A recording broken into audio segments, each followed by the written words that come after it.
what do your constituents say to you? Is it overwhelmingly positive that they like Labor's model of the voice, or they say, look, this needs to happen, but they're concerned about X, Y and Z? Look, I think there's generally very positive support for the voice, but there is also people who are as yet undecided for a range of reasons, either that they want to hear a bit more information, or in many cases, I think it's not dissimilar to what you see in a normal election campaign where people haven't really engaged with the issue so much yet, and they might seek to do that as we get a little bit closer.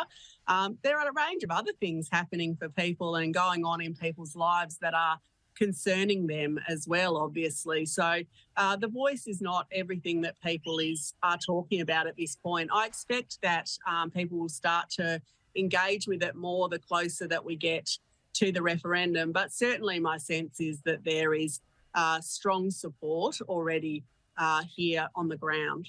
Yeah, it's interesting, because I do think there is strong support in the cities, but, I speak to Alice Springs business owners, community leaders in Alice Springs almost every single day, and the voice isn't their priority. I wonder how that sits with you, because the Northern Territory doesn't really get a say in the referendum. That's how the referendum rules work. I mean, it's the majority of states. Territories don't count. Of course, the majority vote across Australia does.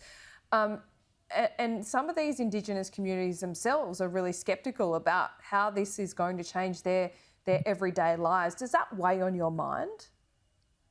Yeah, I think so. And of course, that is what we are all united in, is wanting to change outcomes for Indigenous people. I think wherever people sit across the spectrum of this conversation, they have that at the front of their mind. Now, people are going to have divergent views about the best way to achieve that.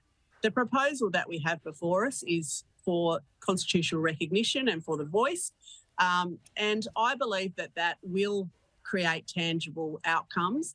And I think it is, as much as anything, it's saying that we don't accept the current status quo.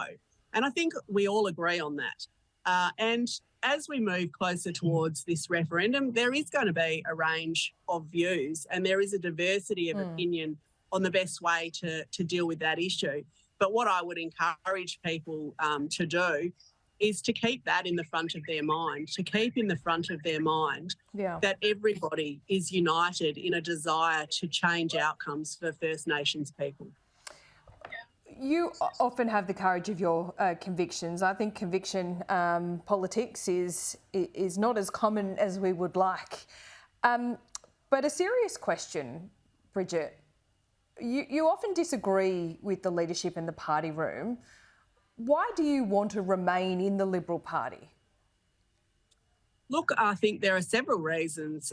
First of all, I certainly view myself as a Liberal. I am united within the party on our values. I do think that over time we have lost our way in terms of the way that we reflect those values and we allow those values to be reflected.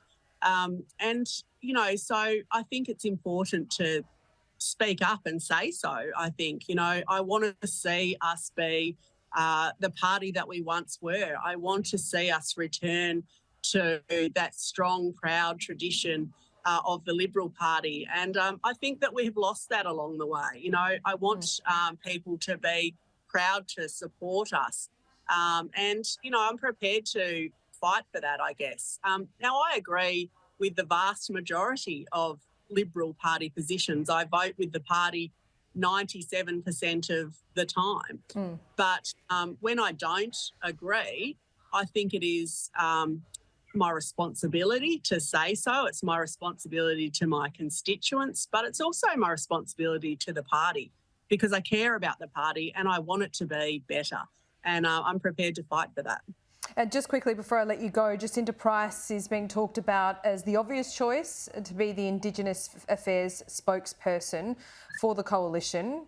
Would you like to see that happen?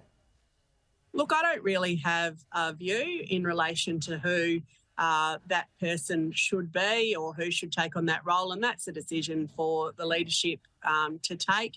I respect Jacinta Price and the position that she is taking. And as I said, there is, of course, a diversity of views. And my view may be different to hers, but I absolutely respect her right to have that view and to express it. So I don't really have a view on who that person should be, and it should be ultimately up to the leadership to decide.